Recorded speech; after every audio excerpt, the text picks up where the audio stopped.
tengah meningkatnya ketegangan antara Palestina dan Israel, pernyataan dari Wakil Ketua Umum Majelis Ulama Indonesia Buya Anwar Abbas menjadi fokus perhatian.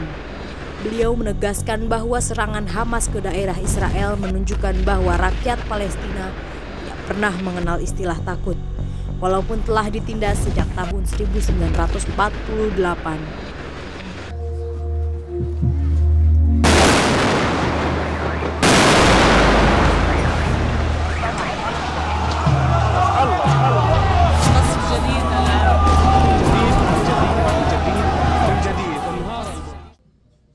Assalamualaikum warahmatullahi wabarakatuh.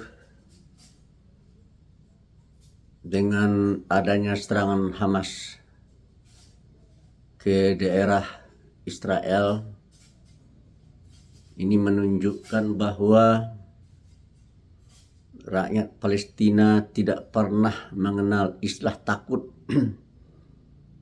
Rakyat Palestina tidak pernah mengenal istilah menyerah. Sudah hampir sekitar 75 tahun. Meskipun rakyat Palestina ditindas dan diberlakukan secara biadab oleh Israel, serta tanah mereka dijarah dan dijajah, namun semangat juang dari rakyat Palestina tidak pernah padam. Oleh karena itu, hal ini hendaknya menjadi perhatian bagi negara-negara Barat dan Amerika yang mendukung penuh negara Israel yang selama ini telah bersifat mendua, yang selama ini telah bersikap double standard di dalam menghadapi persoalan Palestina.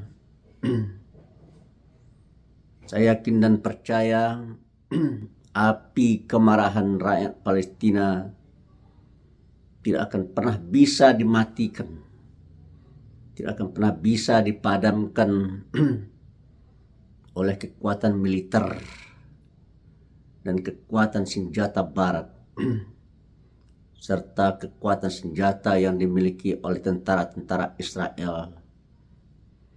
Rakyat Palestina akan tetap berjuang menuntut dan meminta haknya sampai akhirnya tanah yang menjadi milik mereka akan kembali mereka rebut dan mereka kuasai, agar mereka bisa hidup dengan aman, tentram, damai, dan bahagia di tanah kelahiran mereka, di tanah yang menjadi hak mereka. Oleh karena itu, kita meminta kepada dunia internasional untuk mengakui kedaulatan penuh dan kemerdekaan penuh dari rakyat Palestina. Karena tanpa itu, maka tidak akan ada damai di sana. Tanpa adanya kedaulatan dan kemerdekaan penuh yang dimiliki oleh rakyat Palestina, maka selama itu pula lah perang tidak akan pernah berhenti dan rakyat Palestina tidak akan pernah meletakkan senjata dan tidak akan pernah menyatakan dirinya tunduk kepada penjajah dan teroris yang namanya Israel, yang sudah memperlakukan rakyat Palestina selama ini secara biadab dan tidak bertanggung jawab, serta tidak sesuai dengan nilai-nilai kemanusiaan yang kita junjung secara bersama-sama. Demikian, terima kasih. Wassalamualaikum warahmatullahi wabarakatuh.